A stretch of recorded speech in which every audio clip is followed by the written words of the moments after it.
Hello, I'll be taking you through a journey of the most fascinating tidbits of the history of our great empire, Portland, Oregon.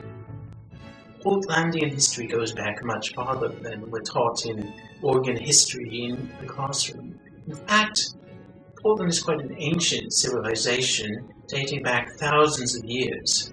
Now, there are a number of legends about the founding of it. You've probably all heard the one about Willamette being suckled by a she-duck and raised in a cave before he founded the city of Portland. Needless to say, that's absolute nonsense. Portland's endless reign has, of course, played a prominent role in shaping its culture and its history. In fact, the first mention we have of Portlandian reign is from Dante's aforementioned Inferno Portlandese, in which, in the sixth circle of hell, one must wait endlessly in the rain for Pine State biscuits, yet never get any closer. Now, hipsters are, of course, popularly quite common in Portland. I think we've all seen them, perhaps driving down Mississippi. We all point and gawk when we see a hipster, but in fact, it goes back much further than recent years. Now, hipsters are, of course, a fixture of life here in Portland. We get used to seeing them every day. But it was not always that way. In fact, early on, hipsters were seen as quite a curiosity and often quite frightening.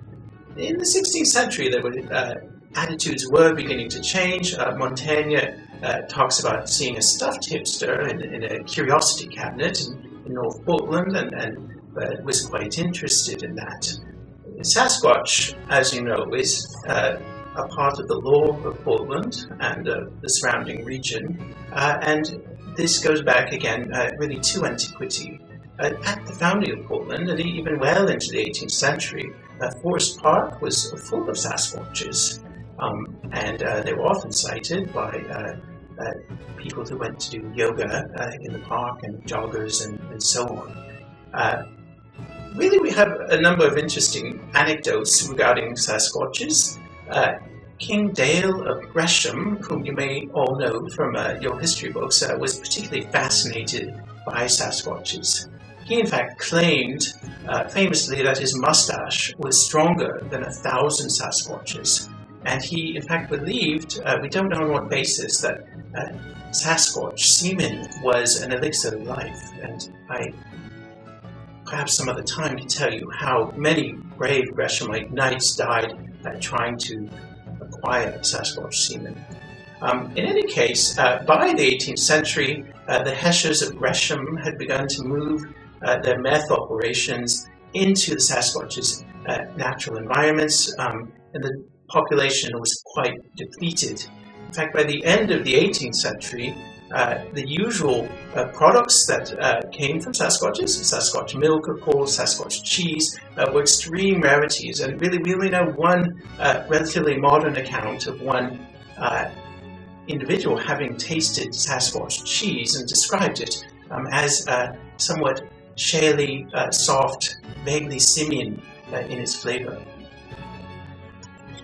As with today, there's always been fraught relations with a neighbor to the south. I'm talking, of course, about California.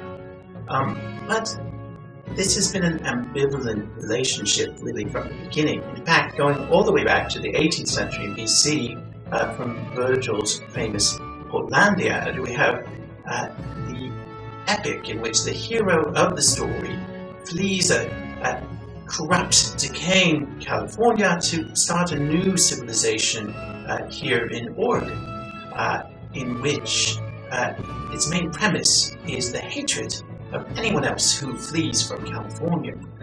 Seattle has often been one of conflict and disagreement. Now, there have been very few occasions of outright war with the Seattleites, but it certainly did happen. Sailors used Starbucks scones as a way to kill rats aboard their ships by dehydrating them. Portlandians have always disliked Starbucks, so we don't really know the origins of this sentiment. But even in prehistoric times, archaeologists now believe that Portlandian warriors were buried with a bag of Stumptown coffee because it was believed that in the afterworld there was only Starbucks. And of course there are many maxims that have been handed down through Portlandian history, some of which are still relevant today. To remind you, one of the most poignant comes from an anonymous Portlandian diarist writing about 1605, decrying the changes in Portland since his youth. And he writes, "When I was a child, mustaches were for conquistadors, food carts were for gypsies, and California was a part of Spain." We also have a number of maxims preserved from the ancient philosopher of southeast Portland, Zeno of Woodstock, who was one of the first to really articulate what we can recognize today as distinctive Portlandian identity. Zeno of Woodstock writes, "Remember, O Portlandians, it is the rain that keeps us from being California." Well, it's been a pleasure spending time with you, and I hope you've learned something about the history of our great empire of Portland. If you're interested in learning more, you may find me on Twitter at Ancient Portland. Good evening, and remember what our ancestors always believed: never compromise on your coffee or on your beer.